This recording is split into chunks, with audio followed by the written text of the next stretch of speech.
America के वेरमोंट राज्य में, जहां पतझड़ में पूरे जंगल लाल और सुनहरे हो जाते हैं और जहां सर्दियों में बर्फ इतनी गहरी होती है कि घर की दहलीज तक पहुंचना मुश्किल हो जाता है, वहां एक छोटे से कस्बे हार्वी के बाहर एक पहाड़ी के ढलान पर एक पुराना खेत है। उस खेत का नाम है आयरन बेल फार्म। यह नाम इसलिए पड़ा क्योंकि उस खेत के मुख्य दरवाजे पर एक लोहे की घंटी लटकी है जो जंग खाई हुई है, पुरानी है और दशकों से बिना किसी के छुए वहां लटकी हुई है। लेकिन जो लोग वहां रहे, उन्होंने बताया कि वो घंटी बिना हवा के, बिना किसी के छुए कभी कभी बजती है।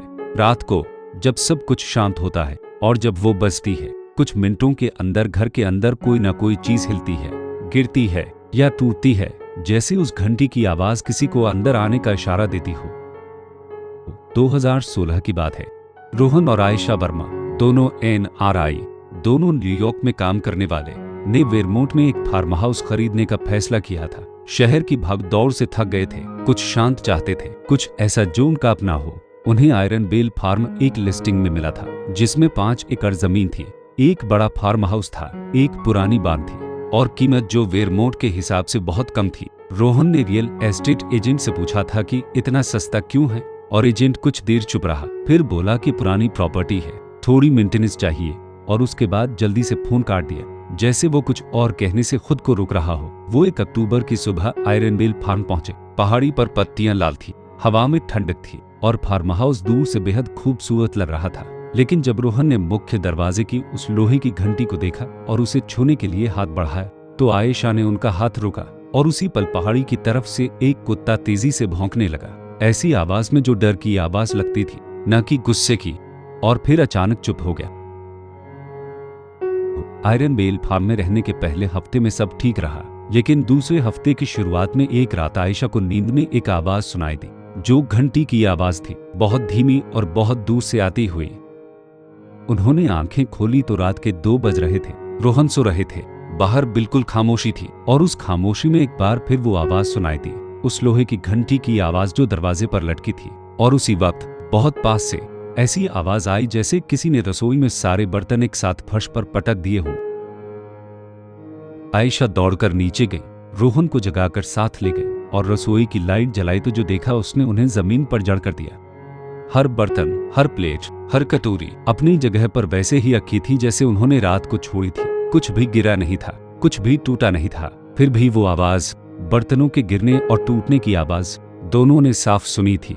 दोनों ने एक दूसरे को देखा और किसी ने कुछ नहीं कहा, क्योंकि कहने के लिए कुछ था ही नहीं। अगले दिन रोहन ने घंटी को ध्यान से देखा और उसे छुआ। वो जंग खाई हुई थी, भारी थी और पुरानी थी। उन्होंने उसे हिलाया तो एक धीमी भारी आवाज आई और उसी पल पीछे बाण की तरफ से लकड़ी के चटकने की तेज आवाज आई, जैसे कोई भारी चीज अंदर से दरवाजे को धक्का दे रही हो। रोहन दौड़कर बाण तक गए, दरवाजा खोला, अंदर टॉर्च मारी। अंदर कुछ नहीं था, लेकिन धूल भरी जमीन पर, जहां किसी इंसान का कदम महीनों से नहीं पड़ा था, एक ताजा निशान था, नंगे पैर का, इतना छोटा जितना किसी बच्चे का होता है। तीसरे हफ्ते में रोहन ने पुरानी बाण को साफ करना शुरू किया। उस बाण का आकार काफी बड़ा था, उसकी दीवारें लकड़ी की थीं जो काली पड़ गई थी और एक कोने में घास का एक पुराना ढेर था, जिसे साफ करते वक्त रोहन को उसके नीचे से एक चीज मिली, एक छोटी सी डायरी जिसकी जिल्द चमड़े की थी और पन्ने पीले पड़ गए थे। पहले पन्ने पर एक नाम लिखा था, थॉमस एल्ड्रिन, और नीचे एक साल था, 1944। लेकिन रोहन को जो चीज सबसे ज्यादा परेशान करने वाली लगी वो यह थी कि डायरी की जिल्द के अंदरूनी हिस्से पर गहरे भूरे रंग के दाग थे, सूखे हुए, जिन्हें छूने पर वो सूखी मिट्टी जैसे नहीं बल्कि किसी और चीज जैसे महसूस हुए। रोहन उस डायरी को घर लाए और आयशा के साथ मिलकर पढ़ा। थॉमस एल्ड्रिन की एक बेटी थी जिसका नाम क्लारा था और शुरुआती पन्नों में सब कुछ सामान्य था, फसल के बारे में, मौसम के बारे में, क्लारा की हंसी के बारे में। लेकिन 1944 की सर्दियों से लिखावट बदलने लगी। हर लाइन पहले से ज्यादा टेढ़ी होती गई, जैसे लिखने वाले का हाथ कांप रहा हो। और थॉमस ने लिखा था कि क्लारा बीमार है, कि रातों को वो बुखार में कुछ बड़बड़ाती है जो थॉमस को समझ नहीं आता, कि वो कहती है कोई उसे बुला रहा है बाहर से। और फिर एक एंट्री थी जो बाकी सबसे अलग थी, जिसमें थॉमस ने लिखा था कि उसने डॉक्टर को मना कर दिया है, कि गांव के डॉक्टर को यहाँ आने की जरूरत नहीं, कि वो खुद क्लारा को ठीक कर लेगा। और इसके बाद डायरी के अगले 7 पन्ने किसी ने फाड़ दिए थे, इतनी जल्दबाजी में कि जड़ के पास कागज की धारियां अब भी चिपकी हुई थी। डायरी वापस शुरू होती है 1 हफ्ते बाद। एक ही लाइन के साथ कि क्लारा चली गई है और घंटी आज भी बजती है। शायद वो अभी भी यही है, लेकिन इस बार लिखावट पहले जैसी टेढ़ी नहीं थी। यह बिल्कुल शांत और सीधी लिखावट थी, जैसे लिखने वाला अब डरा हुआ नहीं बल्कि राहत में था। उसी रात घंटी की आवाज पहले से ज्यादा तेज थी और इस बार घंटी के साथ एक बच्चे के हंसने की आवाज भी थी। बहुत हल्की, लेकिन इस हंसी में कुछ गलत था। यह किसी खुश बच्चे की हंसी नहीं थी, इसमें एक भारीपन था, एक दर्द था, जैसे कोई हंस रहा हो लेकिन अंदर से रो रहा हो। आयशा ने रोहन का हाथ पकड़ा और दोनों नीचे उतरे, और जब वो दरवाजे के पास पहुंचे तो लाइट अपने आप बुझ गई, पूरे घर की एक साथ। और अंधेरे में आयशा को अपने पैरों के पास कुछ छूता हुआ महसूस हुआ, जैसे किसी बच्चे की उंगलियां उनकी टखने को पकड़ रही हों। आयशा चीखी और रोहन ने फोन की टॉर्च जलाई। नीचे कुछ नहीं था, लेकिन धूल में ठीक उसी जगह जहां आयशा को छुआ गया महसूस हुआ था 5 छोटी उंगलियों के निशान थे, ऐसे दबे हुए जैसे किसी ने जोर से पकड़ा हो। और उस रात के बाद से आयशा की बाईं टखने पर एक हल्का सा नीला निशान कई दिनों तक रहा, वैसा ही निशान जैसा किसी के कसकर पकड़ने से बनता है।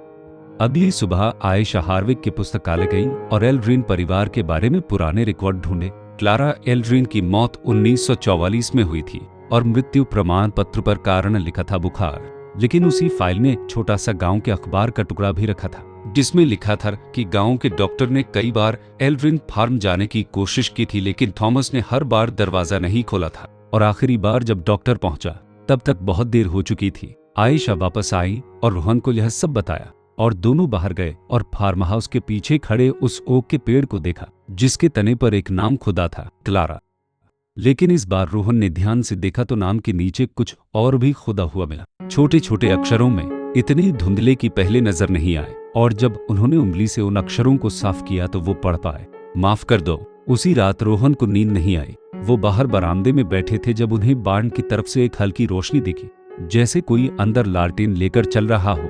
वो डरते हुए उस तरफ बढ़े। दरवाजा खुला था, अंदर कोई रोशनी नहीं थी, लेकिन जमीन पर जहां पहले घास का ढेर था वहां की मिट्टी हाल ही में खोदी गई लग रही थी, और उस खुदी हुई मिट्टी के बीचों बीच एक छोटी सी बच्चों की जूती पड़ी थी, बहुत पुरानी, चमड़े की और अंदर की तरफ से बुरी तरह खरोंची हुई, जैसे किसी ने अंदर से बाहर निकलने की कोशिश में उसे नाखूनों से रगड़ा हो। रोहन को उसी वक्त समझ आ गया कि थॉमस एल्ड्रिन डॉक्टर को इसलिए अंदर नहीं आने देता था क्योंकि वो अपनी बेटी को खोना नहीं चाहता था। और जब बुखार बढ़ता गया तो एक बाप के डर ने उससे कुछ ऐसा करवा दिया जो कोई बाप नहीं करना चाहता, और वो 7 फटे हुए पन्ने शायद इसलिए फाड़े गए थे क्योंकि उन पर वो लिखा था जिसे कोई कभी न पढ़े। रोहन उस जूती को हाथ में लिए बरामदे तक वापस आए और तभी घंटी बजी, इतनी जोर से कि पूरा घर कांप गया, और साथ ही आयशा के कमरे से एक तेज चीख सुनाई दी। रोहन दौड़े, दरवाजा खुला।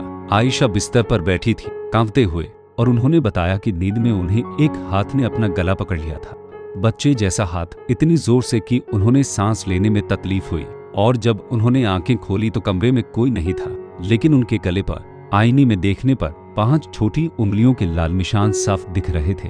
रोहन और आयशा ने उसी रात तय किया कि यह डर से भागने का वक्त नहीं, समझने का वक्त है। रोहन ने वो जूती क्लारा की कब्र के पास रखी, घुटनों के बल बैठकर, और जोर से कहा कि हमें माफ करने के लिए कुछ नहीं है। तुम्हारे पिता ने जो किया वो डर से किया, प्यार से किया, गलत किया लेकिन नफरत से नहीं किया, और अब तुम आराम कर सकती हो।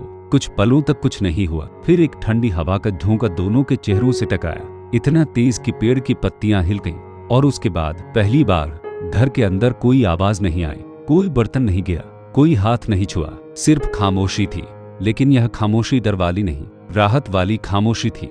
रोहन और आयशा आज भी आयरन बेल फार्म में रहते हैं, और वो कहते हैं कि क्लारा अभी भी है। कभी कभी रात को घंटी की एक धीमी आवाज आती है, लेकिन अब कुछ टूटता नहीं, कोई गला नहीं दमता। अब वो आवाज बस याद दिलाती है कि कोई है और सब ठीक है।